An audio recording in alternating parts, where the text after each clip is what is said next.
March 29 ఈ డేట్కి ఎన్టీఆర్ జీవితానికి ఒక అద్భుతమైన లింక్ ఉంది. అంటే ఎన్టీ రామారావు గారి జీవితంలో అద్భుతమైన విజయాలన్నీ ఈ డేట్తో లింక్ అయి ఉన్నాయి. మార్చ్ 29 అనేటువంటి డేట్తో ఆయన నటించినటువంటి మొదటి రంగుల పౌరాణిక చిత్రం లవకుశ. అది 1963 మార్చి 29వ తారీఖున రిలీజ్ అయింది. ఆ సినిమా షూటింగ్ ప్రారంభమైంది 58లో. కానీ ఆర్థికపరమైనటువంటి కారణాలతో దాదాపు 5 ఏళ్ల పాటు షూటింగ్ నడిచింది. నిజానికి 34లో బ్లాక్ అండ్ వైట్లో లవకుశ సినిమా తీసినటువంటి సి పుల్లయ్య గారే ఈ సినిమాకి డైరెక్టర్. ఈ సినిమా నిర్మాత శంకర్ రెడ్డి గారు దీనికి ముందు చరణదాసి అనేటువంటి సినిమా తీశారు. అది ఒక బెంగాలీ నవల ఆధారంగా తీసినటువంటి సినిమా. ఆ సినిమాలో అంజలిదేవి, ఎన్టీఆర్ వీళ్ళిద్దరూ కూడా సీతారాములుగా కనిపిస్తారు. వాళ్ళ పేరు బాగుంది, వీళ్ళతో మనం లవకుశ సినిమా చేస్తే బాగుంటుంది అనేటువంటి అభిప్రాయం శంకర్ రెడ్డి గారికి కలిగింది. అయితే ఈ లవకుశ అనేటువంటి టైటిల్ విజయవాడ దగ్గర ఉంది అప్పుడు. కారణం ఏంటంటే విజయవాడలు ఇదే టైటిల్తో బిఎన్ రెడ్డి గారితో సినిమా తీయాలనుకున్నారు. బిఎన్ రెడ్డి గారు తను సినిమా ఎలా ఉంటుందో ఒకసారి నేరేట్ చేశారు వీళ్ళకి. ఎవరికి? నిర్మాతలైనటువంటి నిర్మాతలైనటువంటి నాగిరెడ్డి, చక్రపాణి గారులకి చెబుతూ ఆయన ఏం చెప్పారంటే, ఓపెనింగ్ షాటు ఒక వీపు మీద ఓపెన్ అవుతుంది సినిమా, రాముడి వీపు మీద. ఆ వీపు చూస్తున్న ప్రేక్షకులకి దుఃఖిస్తున్నాడు ఆ వ్యక్తి అని అనిపించేలాగా షాట్ ఉంటుంది. ఇది కెమెరా నెమ్మదిగా ఫ్రంట్కి వెళ్తుంది. అప్పుడు ఇద్దరు పిల్లల్ని ఒళ్ళో పడుకోబెట్టుకుని విలపిస్తున్నటువంటి శ్రీరాముడు.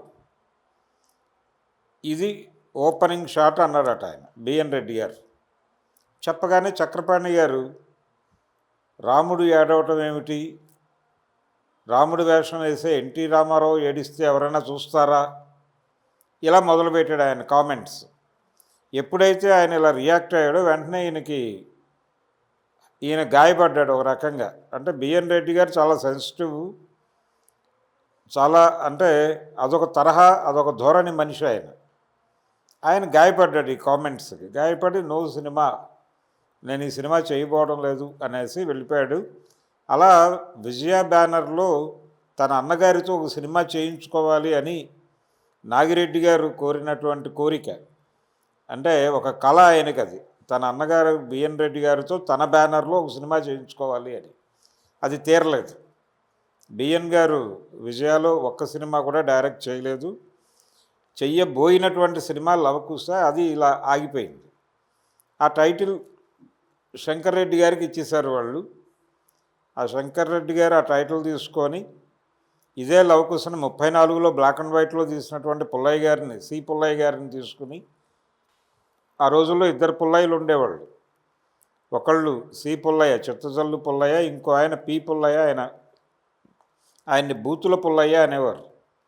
ఎందుకంటే శాంతకుమారి గారి భర్త ఆయన ఒక డైలాగ్, అంటే ఒక మాట చెప్తే దానిలో డెఫినెట్గా ఒక బూత్ ఉంటుంది అనేది ఆ రోజుల్లో ఇండస్ట్రీ పీపుల్ చెప్పేటువంటి మాట. ఆయన కూడా అద్భుతమైన సినిమాలు తీశారు. అయితే ఆయన మాట్లాడేటప్పుడు ఆ ధోరణి అలా నడుస్తుంది అనేటువంటి ఒక అభిప్రాయం చాలామందికి తెలిసిన విషయమే. అందుకని ఆయన్ని బూతుల పుల్లయ్య గాను, ఈయన్నేమో సి చిత్తజల్లు పుల్లయ్య గారి గాను పిలుచుకునేవారు. అలా చిత్తజల్లు పుల్లయ్య గారిని డైరెక్టర్గా నియమించుకుని సదాశివ బ్రహ్మం గారితో స్క్రిప్ట్ రాయించి, సముద్రాల గారు అలాగే సదాశివ బ్రహ్మం గారు వీళ్ళిద్దరితో పాటు కొసరాజు గారు పాటలు రాసి, ఘంటసాల వెంకటేశ్వరరావు గారిని సంగీత దర్శకుడిగా నియమించుకుని ఈ సినిమాని ప్రారంభించారు. శంకర్ రెడ్డి గారు లవకుశ అనేటువంటి సినిమాని ప్రారంభించిన తర్వాత కలర్లో చేయాలి అనే నిర్ణయం తీసుకోవడంతో ఖర్చు పెరిగింది. ఆయన అనుకున్నటువంటి బడ్జెట్ దాటింది, సినిమా కంప్లీట్ కాలేదు. ఆ తర్వాత చెమ్రియా వాళ్ళు ఇన్వాల్వ్మెంట్తో వాళ్ళు ఫండ్స్ రిలీజ్ చేసిన తర్వాత సినిమా తిరిగి ప్రారంభమైంది. ఈ తిరిగి ప్రారంభమైనప్పుడు రకరకాల సదుపాయాలు ఇచ్చారు ఆయనకి. నాగిరెడ్డి గారు సినిమా ఆడుతున్న తర్వాత డబ్బులు ఇద్దుగానే అనే ఉద్దేశంతో ఫ్లోర్లు ఇచ్చారు. ఇలా చాలా సహకారాలు కూడా అందాయి ఆయనకి, శంకర్రెడ్డి గారికి, ఈ సినిమా కంప్లీట్ చేసేయాలి అనేటువంటి దీనిలో. రామారావు గారు బయట సినిమాలు చేసేసుకునేవారు ఆ టైంలో. ఇలా దాదాపు 5 ఏళ్ళు నడిచి, అలాగే లవకుశులుగా తీసుకున్నటువంటి పిల్లల శరీర ఆకృతుల్లో మార్పులు కనిపిస్తాయి తెర మీద. ఏం జరిగినప్పటికీ ఈ సినిమా ఒక క్లాసిక్గా నిలిచిపోయింది తెలుగు సినిమా చరిత్రలో. నిలిచిపోవటం మాత్రమే కాదు, క్లాసిక్గా నిలిచిపోవటం మాత్రమే కాదు, అన్ని విధాలుగా కూడా అది ఒక చరిత్ర సృష్టించినటువంటి చిత్రమే. ముఖ్యంగా ఘంటసాల గారి సంగీత దర్శకత్వం. ఆ సినిమాలో రామకథను వినరయ్యా కావచ్చు, ఏ పాటైనా తీసుకోండి మీరు, శ్రీరాముని చరితమును తెలిపెదమమ్మ అని ఒక పాట ఉంటుంది. అక్కడి నుంచి మొదలు పెడితే పద్యాలు అన్నీ ఆయన చాలా అద్భుతంగా చేశారు. ప్రాణం పెట్టి చేయటం అంటే అదే. ఈ సినిమా మ్యూజిక్ విన్న తర్వాత, ఈ సినిమా లవకుశ ఒకటి, తర్వాత రహస్యం అనేటువంటి సినిమా వచ్చింది ఇదే బ్యానర్లో, లలితా శివజ్యోతి బ్యానర్లోనే. ఈ రహస్యం సినిమాకి కూడా ఘంటసాల గారే మ్యూజిక్ డైరెక్టర్. ఈ 2 సినిమాలకి ఆయన సంగీత దర్శకత్వం వహించినటువంటి పద్ధతి, ఆ పాటలు, ఆ సినిమాలకి బ్యాక్గ్రౌండ్ స్కోరు, ఇది గనక చూస్తే ఆయన మెయిన్ స్ట్రీమ్ సింగర్గా మారి అనవసరంగా సినిమా పరిశ్రమకి, ప్రేక్షకులకి అన్యాయం చేశాడేమో అనే అభిప్రాయం కలుగుతుంది. అంటే ఆయన మ్యూజిక్ డైరెక్టర్గానే ఉండాల్సింది, ఉండుంటే అద్భుతమైన సినిమాలు చేసుండేవాడు ఆయన అనే అభిప్రాయం. ఆయన మెయిన్ స్ట్రీమ్ సింగర్గా మారి సంగీత దర్శకత్వానికి అన్యాయం చేశాడు అనే అభిప్రాయం. అలాగే ఎన్టీ రామారావు గారు ఆయన డైరెక్ట్ చేసినటువంటి ముఖ్యంగా పాండవీయం సినిమా, పాండవీయము, దానికి ముందు ఆయన చేసినటువంటి మొదటి సినిమా, ఆయన డైరెక్ట్ చేసిన మొదటి సినిమా సీతారామ కళ్యాణం చూసినా కానీ అద్భుతమైన డైరెక్టర్ ఆయన. ఆయన డైరెక్షన్ చేసి ఉండాల్సింది మెయిన్ స్ట్రీమ్ హీరో కంటే కూడా ఇంకా అద్భుతమైనటువంటి సినిమాలు అనేకం వచ్చుండేవి. తెలుగు తెరని దేదీప్యమానం చేసేటువంటి సినిమాలు అనేకం వచ్చుండేవి అనిపిస్తుంది. అలా వీళ్ళిద్దరూ, ఈయన ప్రధాన స్రవంతి హీరోగాను, ఆయన ప్రధాన స్రవంతి గాయకుడుగాను మారి ఆయన సంగీత దర్శకత్వానికి, అలాగే ఈయన దర్శకత్వానికి అన్యాయం చేశారేమో అని అనిపించే లెవెల్లో ఎన్టీ రామారావు గారి నటన నడుస్తుంది లవకుశ సినిమాలో. అలాగే ఘంటసాల గారి సంగీత దర్శకత్వం కూడా నడుస్తుంది. ఇలా అన్ని క్రాఫ్ట్లకు సంబంధించి సముద్రాల గారు అద్భుతమైన పాటలు రాశారు. అలాగే కొసరాజు గారు కూడా తన జానపద పాటలు, హాస్య పాటలు రాస్తారని ఆయనకు ఒక పేరు. కానీ ఏ నిమిషానికి ఏమి జరుగునో ఎవరు ఊహించెదరు లాంటి పాట కొసరాజు గారు రాశారు అంటే చెబితే తప్ప చాలామంది నమ్మరు. కానీ చాలా బాగా రాశారు ఆయన, చాలా అద్భుతంగా రాశారు. ఘంటసాల గారు అద్భుతంగా ఆలపించారు, స్వరపరిచారు ఆ పాటని. ఇప్పటికీ జనం నాలికల మీద బతుకున్నటువంటి పాటలు అవి. అలాగే ఈ సినిమాలో ఉన్నటువంటి పద్యాలు, అశ్వమేధయాగం సమయంలో లవకుశులు, అలాగే రాముడి సోదరులతో వాళ్ళు జరిపేటువంటి సంవాదాలు, ఆ సంవాదాల మధ్యలో దొరికేటువంటి పద్యాలు, ఇవన్నీ కూడా విపరీతమైన అంటే ఒక విపరీతమైన డెడికేషన్, అంకిత భావంతో జరిపినటువంటి కృషిగా కనిపిస్తాయి ఇప్పటికీ. అలా ఈ సినిమా ఒక క్లాసిక్గా రూపొందిన తరువాత రిలీజ్ అయ్యాక ఏమవుతుంది, రిజల్ట్ ఏమిటి అనేది ఒక టెన్షన్. ఈ టెన్షన్లో వాళ్ళు 26 ప్రింట్లతో సినిమాని రిలీజ్ చేశారు. లలితా శివజ్యోతి బ్యానర్లో లవకుశ సినిమా 26 కేంద్రాల్లో విడుదలైంది. 26 ప్రింట్లతో రిలీజ్ అయిన ప్రతి సెంటర్లోనూ 150 రోజులు ఆడింది. ఆ రోజుల్లో 500 రోజులు ఆడినటువంటి సినిమా ఇదే సినిమా తమిళంలో కూడా 40 వారాలు ఆడేసింది. అలాగే హిందీలో సిల్వర్ జూబ్లీ జరుపుకున్నటువంటి సినిమా ఇదే. ఇలా అనేక విధాలుగా ఈ సినిమా ఒక విజయ యాత్రలు చేయటం. ఇప్పటికీ విజయవాడ దుర్గా కళామందిర్ దగ్గర కథలు కథలుగా చెప్పుకుంటారు. ఎడ్లు కట్టేయటానికి, అంటే బళ్ళు కట్టుకుని ఊళ్ళ నుంచి వచ్చిన వాళ్ళు ఎడ్లు కట్టేసుకోవటానికి, వాటికి గడ్డి వేసుకోవటానికి ఒక ప్రత్యేక ఏర్పాటు ఉండేదట అక్కడ. చాలా కాలం పాటు సబ్జెక్టులు ఎదురకుండా ఒక పిట్టగోడ కనిపించేది. ఏమిటి పిట్టగోడ అని అడిగితే, ఇది అడ్డుగా ఉంది కదా కొంచెం అంటే చెప్పేవాళ్ళు అక్కడ. ఇది ఆ రోజుల్లో లవకుశ టైంలో ఈ ఎడ్లు కట్టేసుకోవడం కోసం ఇటువైపు గడ్డి వేసుకుంటారనే ఉద్దేశంతో కట్టినటువంటి పిట్టగోడండి, అలా ఉండిపోయింది అని చెప్పేవాళ్ళు. కళామందిర్కి అలాగే జిల్లా జైలుకి మధ్యలో ఉన్నటువంటి రోడ్డుకి కళామందిర్ వైపుకి ఈ పిట్టగోడ ఉండేది. తర్వాత తీశారు. ఇది ఆ లెవెల్ సక్సెస్. అలాగే ఆ రోజుల్లో టికెట్ల రేట్లు ఎంత ఉండేవి? బాల్కనీ అనేటువంటి క్లాసు రూపాయన్నర, అంతకంటే లేదు. ఏసీ థియేటర్లు తక్కువ. అలాగే బెంచి రూపాయి అనుకుంటే ఆ తర్వాత నేల క్లాస్ ₹1/2 కంటే తక్కువే. నాకు తెలిసే 60 పైసలు ఉండేది నేల, 75 పైసలు బెంచ్ ఉండేది. ఆ తర్వాత ₹1.20 క్లాసు, ₹1.80 క్లాసు. ఆ తర్వాత 2.30కి బాల్కనీ మారి ఇది ₹1.80కి ఫస్ట్ క్లాస్ మారి, బెంచి ₹1.20గా మారి అలా నడిచింది. ఆ టైంలో ఏది ₹1.50 ఈ టికెట్ల రేట్లలోనే లవకుశ సినిమా ₹1 కోటి పైన వసూలు చేసినటువంటి పరిస్థితి. ఆ లెవెల్ సక్సెస్ఫుల్ సినిమా అది. రామారావు గారికి మొదటి పౌరాణిక రంగుల సినిమా ఇది. మార్చ్ 29వ తారీఖు 1963 సంవత్సరంలో రిలీజ్ అయింది ఈ సినిమా.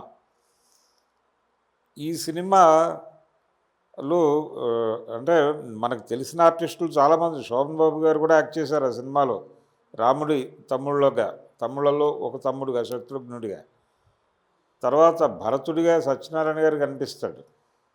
ఇలా మనకు తెలిసిన ఆర్టిస్టులు చాలామంది ఉంటారు. ఇప్పటికీ చాలామంది ఆ సినిమా శ్రీరామనవమి రాగానే చాలా ఛానల్స్లో లవకుశ సినిమాని వేయటం అనేది ఒక ఆనవాయితీగా మారిపోయినటువంటి సందర్భం.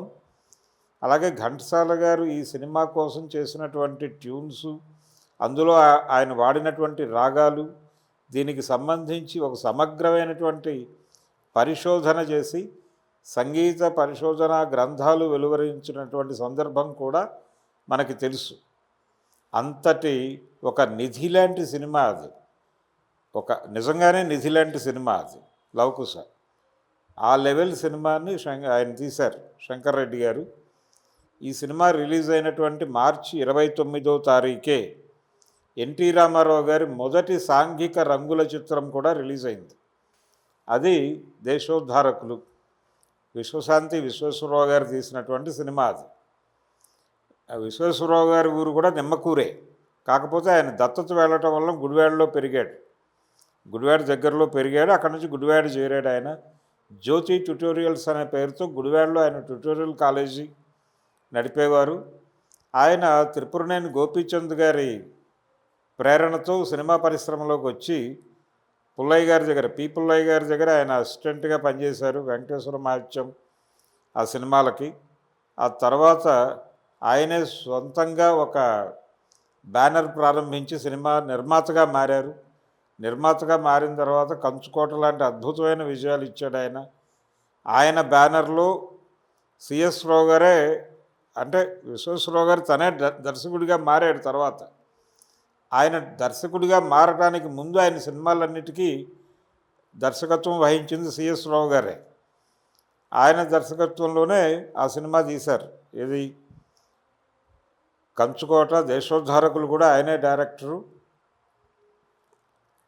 దేశోద్ధారకులు సినిమా పొలిటికల్ సెటైర్లు కూడా చాలా బలంగా ఉన్నటువంటి సినిమా. ఆకలయ్యి అన్నం అడిగితే పిచ్చోళ్ళు అన్నారు నాయాళ్ళు, కడుపు మండి న్యాయం అడిగితే వెర్రోడు అన్నారు నాయాళ్ళు అని పద్మనాభం మీద విజయవాడలో చిత్రీకరించినటువంటి పాట అది. విశ్వేశ్వరరావు గారే రాశారు ఆ పాటని. మహాదేవన్ మ్యూజిక్ డైరెక్టర్ ఈ సినిమాకి, దేశోద్ధారకులు సినిమాకి. మహాదేవన్ గారికి, మహాదేవన్ అనగానే చాలామంది ఆదుర్తి సుబ్బారావు, బాపు, విశ్వనాథ్ ఇలా ఒక లిస్టు చెప్తారు. రామానాయుడు గారి సినిమాలకు ఆయనే పర్మనెంటు, అలాగే విబి రాజేంద్ర ప్రసాద్ గారి సినిమాలకు ఆయనే పర్మనెంట్ మ్యూజిక్ డైరెక్టర్ అని చెప్తారు. కానీ నిజానికి వీళ్ళందరికంటే ఎక్కువ గౌరవాన్ని మహాదేవన్కి ఇచ్చింది ఉప్పలపాటి విశ్వేశ్వరరావు గారే. ఎందుకంటే అది టైటిల్స్లో చూపించేవాడు ఆయన, ఆ ప్రేమ, ఆయన మీద ఉన్న గౌరవాన్ని. లలిత సంగీత చక్రవర్తి కేవి మహాదేవన్ మా సినిమాకి సంగీతం వహించారని కార్డు పడుతుంది. మీరు ఏ విశ్వేశ్వరరావు గారి సినిమా అయినా తీసుకోండి, ఆయన డైరెక్ట్ చేయడం మొదలుపెట్టిన తర్వాత చలపతిరావు గారు చక్రవర్తులతో చేయించుకున్నారు. కానీ అంతకుముందు ఆయన చేసినటువంటి సిఎస్ రావు గారు డైరెక్షన్లో చేసినటువంటి సినిమాలన్నిటికీ మహాదేవన్ గారే సంగీత దర్శకుడు. టైటిల్స్లో ప్రత్యేకంగా లలిత సంగీత చక్రవర్తి అనేటువంటి ఒక బిరుదుతో ఆయన పేరు పడుతుంది, మహాదేవన్ గారి పేరు. అంతటి గౌరవాన్ని ఇచ్చారు ఆయన ఆ సంగీత దర్శకుడికి, విశ్వేశ్వరరావు గారు. ఇలా దేశోద్ధారకులు అనే సినిమా చాలా ఎక్కువ డబ్బులు ఖర్చు పెట్టి తీసినటువంటి సినిమా. రామారావు గారి కెరియర్లో అప్పటికి హైయెస్ట్ బడ్జెట్ సినిమా అది. ఈ సినిమా మీద రామారావు గారికి అంటే కలర్లో తీయటం పట్లే ఆయనకు అభ్యంతరం ఉండింది. ఎందుకు కలర్లో తీస్తున్నావు, బ్లాక్ అండ్ వైట్లో తీసేయచ్చు కదా, ఎందుకు అంతంత పెద్ద పెద్ద సెట్స్ వేస్తున్నావు, డబ్బులు ఖర్చు పెట్టేస్తున్నావు అనవసరంగా నువ్వు, అలాగే బాంబే నుంచి టైలర్స్ని పిలిపించి బట్టలు కుట్టించడం ఏమిటి, అనవసరంగా డబ్బులు ఖర్చు పెట్టేస్తున్నావు, రేపు పొద్దున్న సినిమా కనుక తేడా అయితే నువ్వు ఏమైపోతావో ఆలోచించుకో అని చెప్పి ఇంటికి పిలిచి మందలించాడు ఆయన విశ్వేశ్వరరావు గారిని. ఆ విషయం ఆయనే స్వయంగా చెప్పుకున్నారు దేశోద్ధారకులు సినిమాకి సంబంధించిన ఒక ఈవెంట్లో. అయినప్పటికీ ఈయన ఒక విషయం చెప్పారు ఆయనకి, మేము కొత్త ఏరియాలకు ఎక్స్పాండ్ అవుతున్నామండి, తెలుగువారు ఎక్కడుంటే అక్కడ సినిమా వేయాలనుకుంటున్నాం, కాబట్టి కొంచెం హై క్వాలిటీలోనే తీద్దాం అనుకుంటున్నాం సినిమాని అని చెప్పారు. ఆయన అనుకున్న స్కీమ్ వర్కౌట్ అయింది.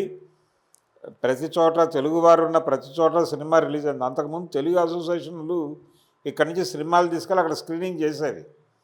అలా కాకుండా స్ట్రైట్గా సినిమాలు రిలీజ్ చేయడం అనే పద్ధతి ఉంది, కానీ అంతగా కేంద్రీకరించేవారు కాదు. ఈయన కొంచెం కాన్సన్ట్రేట్ చేశారు, అది వర్కౌట్ అయింది. ఇక్కడ కూడా పెద్ద హిట్ ఆ సినిమా, మంచి రెవెన్యూ వచ్చింది ఆ సినిమాకి. అంటే మార్కెట్ ఎక్స్పాన్షన్ ద్వారా క్వాలిటీ సినిమాలు తీయచ్చు అనే విషయాన్ని అర్థం చేయించిన సినిమాగా దేశోద్ధారకుల్ని చెప్పుకోవచ్చు. ఆ సినిమా రిలీజ్ అయింది కూడా మార్చి 29. ఆ సినిమాకు ఉన్నటువంటి ప్రత్యేకత ఏంటంటే ఎన్టీ రామారావు గారు నటించినటువంటి మొదటి సాంఘిక రంగుల చిత్రం. లవకుశ ఏమో మొదటి పౌరాణిక రంగుల చిత్రం. ఇది ఆ సినిమా మార్చి 29 రిలీజ్ అయింది, ఈ సినిమా మార్చి 29 రిలీజ్ అయింది. రెండు సినిమాలు సెన్సేషనల్ హిట్స్. సెన్సేషనల్ హిట్స్ మాత్రమే కాదు, రెండూ కూడా రెండు పద్ధతుల్లో ప్రభావం చూపించినటువంటి, సమాజం మీద ప్రభావం చూపించినటువంటి సినిమాలుగా కూడా చరిత్ర సృష్టించినటువంటి సందర్భం. ఇక ఈ మార్చి 29 రిలీజ్ అయినటువంటి మరొక చిత్రం ఏంటంటే తెలుగుదేశం అనేటువంటి పార్టీని రామారావు గారు ప్రకటించింది కూడా మార్చి 29వ తారీఖే. అంటే మార్చి 29 ఆయన ఏం చేసినా అది బీభత్సమైన హిట్టే. లవకుశ సినిమా కావచ్చు, దేశోద్ధారకులు సినిమా కావచ్చు, ఆ తర్వాత ఆయన ప్రకటించిన పార్టీ కావచ్చు, రాజకీయ పార్టీ కావచ్చు, మూడు అంటే పార్టీ పెట్టి 9 నెలల్లో అధికారంలోకి రావటం అనేది అంత ఈజీ వ్యవహారం కాదు, అంత సునాయాసంగా సాధ్యపడినటువంటి విజయం కూడా కాదది. ఆయన విపరీతంగా కష్టపడ్డారు దానికి. మొదటిసారి ఒక వెహికల్ తీసుకొని రోడ్ షో చేసుకుంటూ స్టేట్ అంతా తిరిగినటువంటి నాయకుడు ఆయనే. ఈ తరహా ప్రచారాలకు ఒక రకంగా స్ఫూర్తి ఎన్టీ రామారావు గారే జాతీయ స్థాయిలో. అంత కష్టపడి సాధించుకున్నటువంటి విజయం అది. అలా ఈ మూడు అంటే రామారావు గారి మొదటి రంగుల పౌరాణిక చిత్రం, రామారావు గారి మొదటి రంగుల సాంఘిక చిత్రం, అలాగే ఆయన పెట్టినటువంటి పొలిటికల్ పార్టీ, ఈ మూడు మార్చి 29 వెలువడి అద్భుతమైనటువంటి విజయాలు సాధించాయి. అయితే మొదటి అనే పదంతో రామారావు గారికి ఇంకొక లింక్ ఉంది. ఆయన నటించినటువంటి మొదటి పౌరాణిక రంగుల చిత్రం, అలాగే మొదటి సాంఘిక రంగుల చిత్రం గురించి చెప్పుకున్నాం కదా. ఆయన నటించినటువంటి మొదటి స్కోప్ సినిమా అడవిరాముడు, అది కూడా సెన్సేషనల్ హిట్ సినిమా. ఇది ఒక ఒక సారూప్యత. ఇలా మార్చి 29 అనేటువంటి డేట్తో ఎన్టీ రామారావు గారి జీవితానికి ఉన్నటువంటి ఒక అనుబంధం.